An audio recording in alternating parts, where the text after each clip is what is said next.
My last game, I think I said what was 5 days before I went into the hospital to give birth. I was back 3 weeks after a C-section, but it was Sue Bird's last game. I think having the creative outlet actually helped my postpartum a little bit. And I think it's like a reminder to everyone else, like, just ask the mom if they want to do it. Don't just automatically eliminate us. Being able to call my friend and be like, I'm tripping. Can you help me? Hustlers, we do it all. Rise up strong even when we fall. Dreams in our hands, love in our hearts. This is where the journey starts. Welcome to Baby Bump in Business, the podcast for creative moms growing a baby and a brand all at the same time. I'm your host, trofort-wilson, photographer, educator, and first-time mom to be, sharing the real, unfiltered journey of pregnancy, entrepreneurship, and everything in between. Each week, I'll be joined by a fellow creative mom to talk about the beauty, the burnout, and the balance of it all. Let's get into it. Today's guest, we have Allie Jest. Allie is the brand manager for Edmond's Honor Madagascar Vanilla Bourbon and It's a a title. freelance. That's a title, girl. Whew. I know. And a freelance photographer. This is her fourth season as a team photographer for the Atlanta Dream. With 10 plus years in events, marketing, and photography, Allie worked on a range of exciting, high profile projects. Her D1 athlete background has shaped her drive and teamwork. She loves finding fresh, creative ways to tell brand stories and build strong, engaged communities. Allie, thank you for joining the podcast today. Yes, I'm excited. Yeah, I have to break the ice with some hilarious things.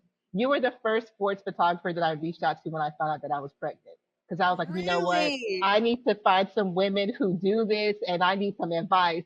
And the advice you gave me, my mom did not approve of. And I want to kick off this episode talking about that advice. I remember asking you, when did you stop shooting and when did you get back into work? And the answer you gave me, I was like, see, I could do that, you know. And my mom was like, no, we're not doing that. We're not doing that. So can you share that advice that you gave me?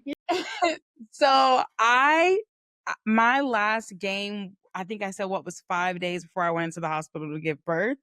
I was very pregnant when I started shooting with the Dream. And I was back 3 weeks after a C-section, but it was Sue Bird's last game. And I had to cover this woman's last game in Atlanta. And I remember I called my mom, like, I think I feel okay. I think I can get up and go. And she was like, absolutely not. And I was like, ugh, I already kind of told them I'm going to be back. So I'm going to go to the game and we're just going to figure it out. And the combination of like having a C-section, carrying a baby, and then like the baby being here and walking up and down those stairs at Gateway Arena, I finished that game and I was like, probably shouldn't have did that, but it was super. It was worth it. Imagine me not doing it. I wouldn't have any pictures for her. Yeah, that's a historic moment. Like that's a part of history now. And you pushed through, honey. You pushed through. We made You, it. you know, and it's funny because when you told me that, I was like, you know, because at first when I found out, I was afraid to tell the teams that I worked with, right? Because I'm like, okay, if I tell the teams, they're probably going to cut how many games I'm covering, and I'm not trying to limit how much work I can do if I'm still physically capable of doing. And so when you shared that with me, I was like, you know, I think I could push to like, you know, a month before, you know. And everyone's like, no, you need to sit down. And I'm like, well, Allie said that she was able to do, so if she could do it, I mean, why not? You know? I think Yeah. the only thing that I missed, I think the MLB like content creator program reached out and I was like, I would love to cover the Braves here in Atlanta. But funny story, I am very pregnant and it's going to be so hot outside. And they were like, oh yeah, maybe we hold on. Because I can't imagine covering baseball. Oh my gosh, no. Like, No. and that's what I've been telling people. I was like, you know, luckily, like most of the games I covered are indoor, working with, you Indoor. know, Falcons, Dreams, United. I'm like, it's Yeah. an indoor arena. And I'm like, the Yeah. outside stuff, that has been taking a toll on me where I'm like, yeah, nah.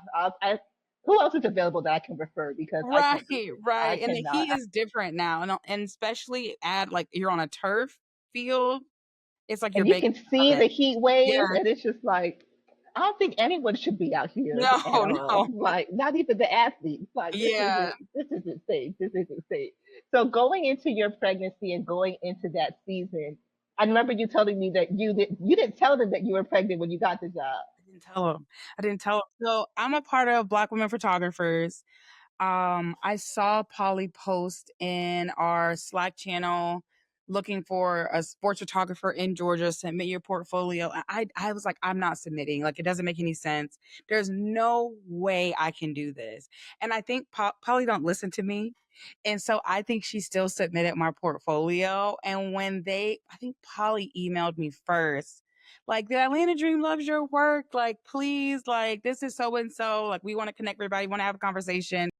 And I was like, well, if Polly think I can do it, I can probably do it. We're just gonna figure it out from here. And I mean, it just like all the pieces lined up. Everyone was super friendly. I think they were all shocked that I was like 7 months pregnant walking in there, with like a camera bag on my back. But it just like all the stars aligned. And here we are 4 seasons later. And time goes fast because now I count time. That's how I know how old our friend is down here. Who's how I know, because like I have a picture of me and Polly, like I'm pregnant. Polly's like, elbow on my shoulder. And then I have a picture of him. So yeah, just all the stars aligned. And it's just been a crazy experience. I think, especially to see the growth of the league from just 4 years ago. Right, It has definitely. been a dramatic increase, and it's here we are.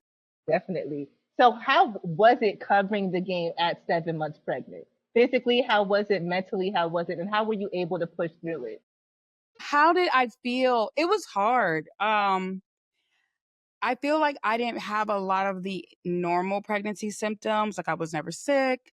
I was sleeping up until about 6 months. So I just, it's like my brain shifted into another gear. So I was still working my other job. I have a full-time job outside of sports, so I was working my regular job and like going over to Gateway after my last meeting. The worst part was probably all the walking and getting up and down. Because we're sitting on the floor, we're sitting under the basket, and I'm having to like get up during timeouts to capture celebrity row, and I'm like rolling myself. And It's not a quit, just pop up no more. right. And like I think as a former athlete, trying to like, girl, look like you've been here before. So like how quickly can I do it too? And I feel like I was looking like a big roly poly, like trying to get up and then like sitting back down. That was crazy. I remember my last game, the security officer was like, you cannot have this baby here. And I said, ma'am, I promise you I'm not having a baby here. My house is right down the street. She goes, you cannot have this baby at Gateway Arena. I said, ma'am, I will not do that to nobody here. And she was like, how long are you going to do it? And I just remember being like, oh, I got time. I got to the end of the month. I'm not due to the end of June. And that was not true. But yeah, getting up and trying to be athletic still was So again, you went back after Sue Bird's game. Did you take a break after no, no, no. We finished the season. that? We finished the season. We was rocking and rolling. I don't think I missed, unless I had to work like my full-time job. I didn't miss a game after that. Wow. So how was that? Because I know, especially everyone's post or what they say their fourth trimester is different, whether you go natural or have a C-section. How was that transition for you? I think having the creative outlet actually helped my postpartum a little bit. I think the creative part of our job helped me. It gave me something to do. It gave me something to look forward to because I was nursing. I was like pretty much going through a breakup at the same time. So there was just so much happening. Being able to hide behind my camera for a couple hours once or twice a week, I think saved my mental health a little bit more than I realized at the time. That's good. And I think that's something a lot of people don't talk about is that mental transition. Like physically, you may start to feel fine, but Mhm. mentally, that's the part that's so hard. And if that's a part a lot of people struggle with, especially when they're not sure if it's normal, they're not sure if they're Mhm. feeling right. There's not that much resources because we don't know about these different things as well. So it's good to hear how you said, like, it was your creative outlet that ended up being the thing that helped you in that postpartum. Yeah. That's And beautiful. people and I don't think it was I think the season was finished, but I went to my doctor because my mom was like, something's wrong. And I was like, I don't think nothing's wrong. I got a baby. And she was like, no, no, no, no, no. Like, yes, you have a baby. Yes, you should be tired.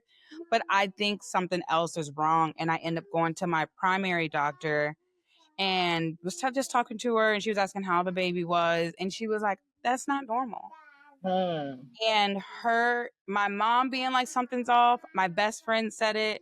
And then when the doctor was like, no, no, no, no, no, like we can be tired and sleepy, but like emotionally wise, like let's look. And she like had me fill out a survey and ended up saying like you might have a little postpartum anxiety and depression, which if I didn't have my, my village around me paying attention to me, um, I probably would have got a little bit worse than where we are, but I really, like I said, I really think like being able to like escape for a little bit, a couple hours and go work and do photography, which we love, helped me. Good. That's so. How important would you say it is to have that village? It's the number one thing. Being able to call someone, a mom friend. I've several of my friends were moms. They have little ones that are a little bit older than mine. Being able to call them and be like, "Did you do this? Do you think somebody's about to kidnap your baby? Like, did you have this crazy thought?" And like, we're all going through the same thing, but no one shares it because it's like a little like odd, especially if it's not your normal. Being able to call my friend and be like, I'm tripping, can you help me? It is so important. And then like if you do have that relationship with your mom, calling her, you just be an open book. I think the more honest I became with myself and everybody around me, like they could see what was going on and I could be like, okay, I'm not by myself. Right. Or like we are going to someone's house that has a baby and sitting on the couch and just looking at each other, like just to be in a room with another mom and like the baby's safe, I'm safe, we're gonna eat a pizza. Like, just to have that adult interaction, because when you are in that bubble when they're little, because you don't want them to be exposed to germs and all the outside places, or it's super hot. He was born in the middle of summer. um just to have that. My friend Hannah, who works for GPB at the time, had twins. So I would take him over there with her. We would just figure out three babies together. And that's important. So, what did your maternity leave look like?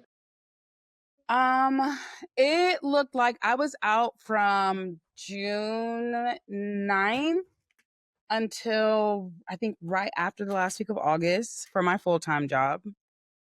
Um, I was just out for 3 weeks for photography stuff because, a little hard-headed. And I came back from maternity leave, worked a month, and then I was let go for my full-time job. So that was that was rough. I mean, I loved my job. I think I was really good at it, and it was just kind of taken away abruptly. And I was like, man, okay, I need benefits. The baby need benefits. I got a mortgage. What's about to happen? And I really shifted into this. I remember going out of town for my friend's birthday. Her mom came with us. So Miss Heidi asked me, well, why don't you have a LLC? And I was like, Miss Heidi, I can be a photographer. I don't know, and all these excuses. And she was like, you're telling me you've been doing this for how many years and you've never set up yourself? You don't have a LLC set up? And I was like, oh, but it's hard and I don't know how to do it and don't I need an attorney? And she like really not I don't want to say she bullied me, but she bullied me into like setting up an LLC for myself. And I just felt like that just gave me that last boost of confidence I needed. And for 2 years, I was like a photographer. That was it. Right. Because I was like, I can't get back into the industry that I'm in. I need to make money and we need to figure out how we're going to take care of all this stuff. And Miss Heidi bullied me into actually taking that leap. And I feel like it changed how I looked at the industry and it changed how I was like, okay, if something ever happens again, I know I can do this and it's going to be okay. Because every time I thought I wasn't going to be able to pay something, someone was like, hey, do you want to come shoot this? Hey, do you want to come to Vegas and cover NFL flag? Hey, are you able to fly down to Florida for this? And I was like, he was coming with me. Starry was with me. My mom was coming with me because I was nursing full time. And so she would fly with me out there. I would work a couple hours. She would bring him to the field, park, wherever we were shooting. I would nurse him. She'd take him back. So it was like every 2 hours I was running to take a break. It was crazy, but like we figured it out. Between my mom and my dad, they were like, "Well, are you free? He's hungry. We're coming down the street." And I'm like, "I'm coming out to the parking lot." That's beautiful. That's beautiful. And I think, and that's the thing. Like, these are stories you don't hear. These are things Yeah. that you don't think are happening, but these are things that have to happen. But you're Mhm. still able to do what you needed to do and still be able to find that balance of work, being able to still be a mother, still being able to nurse. And I think sometimes, like I know for me personally, it was that fear of, am I going to be able to do this again? Yeah. Am I going to have to say no to all these travel jobs that I'm used to taking? Am I not Yeah. going to be able to pick up and go anymore? And hearing stories like this is refreshing to know that you can still do those You things. can Like, still do you it. built this, Even the 10-hour days, like how I cover NFL flag Pro Bowl in Vegas with a little bitty tiny person, I could not, but we did it. And it was like I didn't feel like I missed anything. I didn't feel like I was hiding, trying to nurse. Like I told everyone, like, I'll be right back. Give me 20 minutes. And like everybody was super accommodating.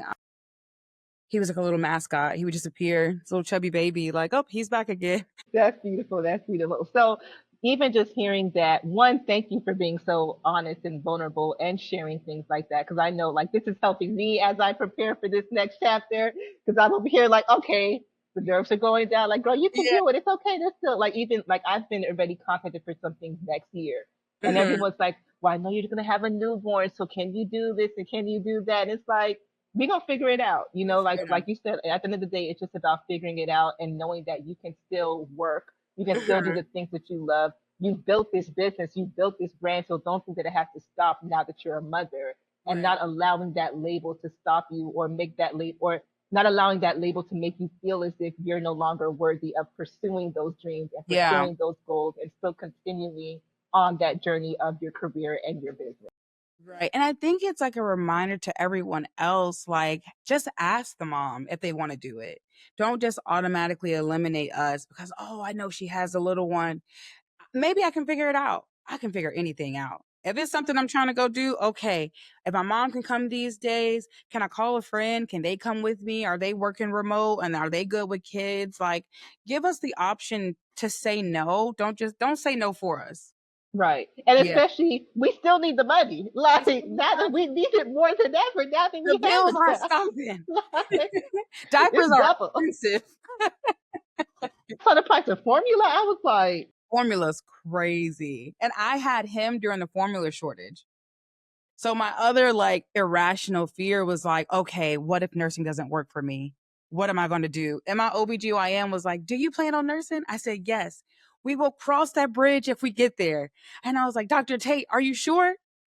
I'm reading the news. I'm up every night looking at the news like they still don't have formula. Okay.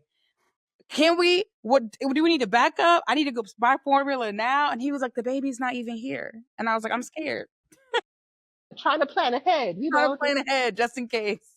you know. Oh man, that's beautiful.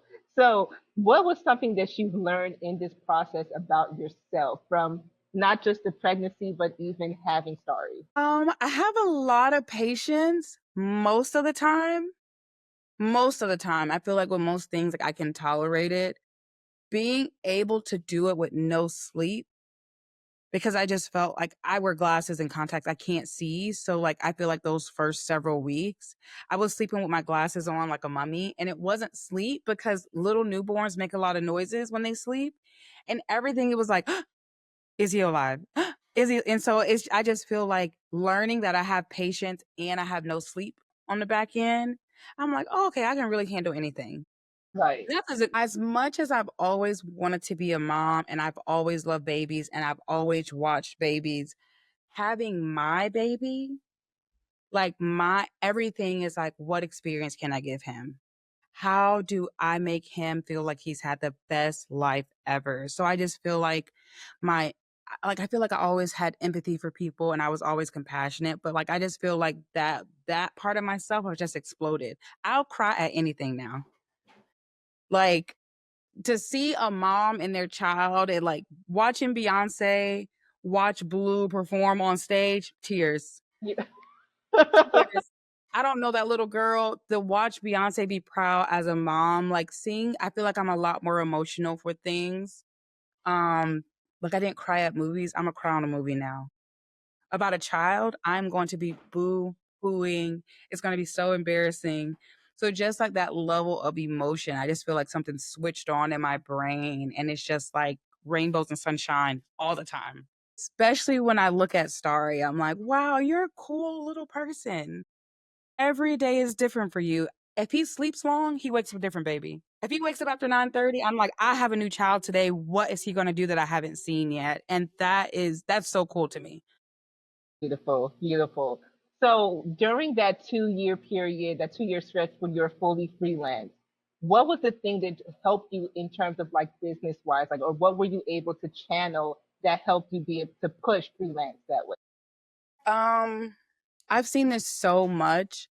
Posting on social, I think got my work in front of people that probably wouldn't have. And I know when I first started like covering and I was in the LCC program with the NFL, I was so afraid to show my work because I didn't think it was up to par with all my counterparts. Bryce Franz was like my partner my first year. I love that man's work. He is so good and talented at everything he does. And like I looked at his work and I was like, I can't post mine. Like my stuff does not look like that. And I don't know how to get there. And desperate times come from desperate measures. I was like, I'm posting everything. Y'all gonna get this work. I don't care if it gets 5 likes, 10 likes. I'm gonna post on Twitter. I'm gonna put together a real portfolio that I can showcase myself. And just those little tweaks of just like my confidence being, I guess more apparent with me showing what I'm doing. I was getting calls from people. I'm like, how did you even get my portfolio? Where'd you get it from? Someone sent it to me.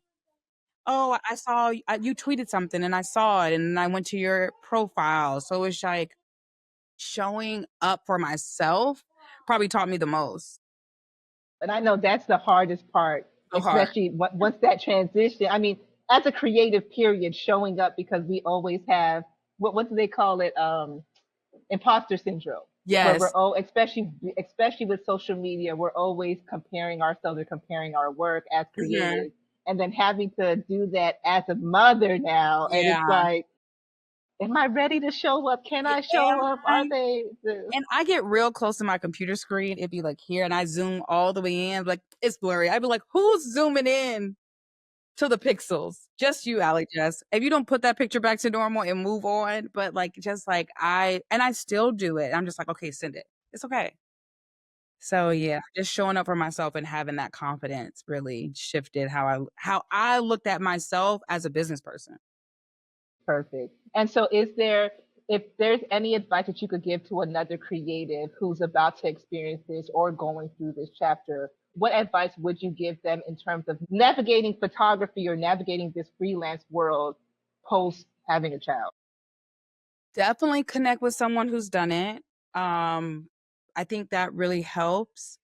Uh, don't let anyone tell you that you can't do it. I feel like I was very vocal about, "Oh, call me. You have something coming up? Let me know." I was reaching out to people. I was reaching out to old contacts, like letting them know what I was doing and just show up. The amount of people who have reached out to me because, I post on Instagram and I post this little funny videos and he's everywhere with me. And I'm blessed that most of my jobs have allowed me to like him to be my tag along. But people telling me like, yo, you make this look easy. And I'm like, it's not easy, but like, I'm just here. Every day I wake up, okay, what can we do? How can I make sure his life looks how I would like it to look for the time being as I'm helping him grow it into a person, but like making sure I show up for myself. So like my one thing is like I'm getting my nails and my hair done. If you look good, you feel good. And like I take that like and it was just like that little bit of time away to like, okay, I'm taking care of myself. And that was what now if I can add the gym in there, that would be phenomenal. We can add a little Orange Theory, that would be great. But like those are my two things. How can I make sure I'm taking care of myself and taking care of him? Because so much of their well being is linked to ours. So if something is going on and we're struggling, like we can't help them. So just like telling my mom, I need help. I don't know what's going on. What am I, again, an irrational thought as a postpartum mom? What if we drive off a cliff? It's no cliffs where I live. Are there any in Atlanta? Just There's no cliffs. I mean, like, I've been on a cliff in Denver, Colorado, but like, there's no cliffs. And like saying it out loud, I can laugh. But before I could, before I like, I'll say, I gotta tell somebody because it would not stop. I'd be like, yo, you're driving on 285. There's no cliffs out here, girl. Like, and I'd be like, but if it's a cliff, what's my plan? How I'm gonna save him in the back seat? How do I get back there? And it was just like, you've got to relax. oh my god. He said a cliff. I'm like, is there cliffs in There's Atlanta? no cliff. There's not one cliff. Like, why my brain decided to come up with that, I have no clue. But when you're, I mean, I think just our postpartum brain as it's changing, it just, I probably watched a movie and saw a cliff and it was like, worry about that. No. That's why I'm just staying away from even like the new Final Destination. I was like, yeah, I'm good. I'm Don't. like, they traumatized me enough. Just, I'm like, I don't drive by a trailer for a reason. Like, y'all have not seen the movies? Just, Don't watch it. And I remember, TikTok is educational tool. And there are so many videos of like moms saying tricks and tips, and it can be like reality TV and chaos. But when I started looking up like car seat reviews and stroller reviews, and I got on the side of TikTok that I had never seen, and it was like just moms with tips. I watched every single one. I would scroll forever, like how much, and I just felt like that caused an anxiety that I didn't need. And I mean, you figure it out. Our brain shift, science says, our brain shift when we have babies. So like even if you don't feel like I have no clue what I'm gonna do, I think it just instinctually just kind of takes over once they get here. right, right. Now, what are tips you have in terms of like navigating burnout or navigating guilt for work? Okay. I just kind of had this happen. Um, I have tried to I don't I'm not saying shoot for free. I'm not saying that. But there are some things that I don't mind covering if it's not paid. If it's some, high school football players out with a trainer and the trainer wants some content, like I don't mind going out there.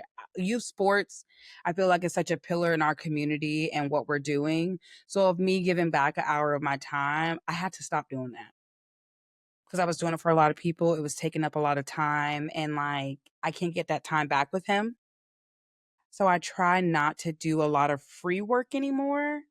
Um, that's like my number one rule. And also, if I'm tired, like burnt out level, I know I need to bring it back in. And that's one of my I always tell people, they're like, you don't work on sports full time, you don't shoot full time.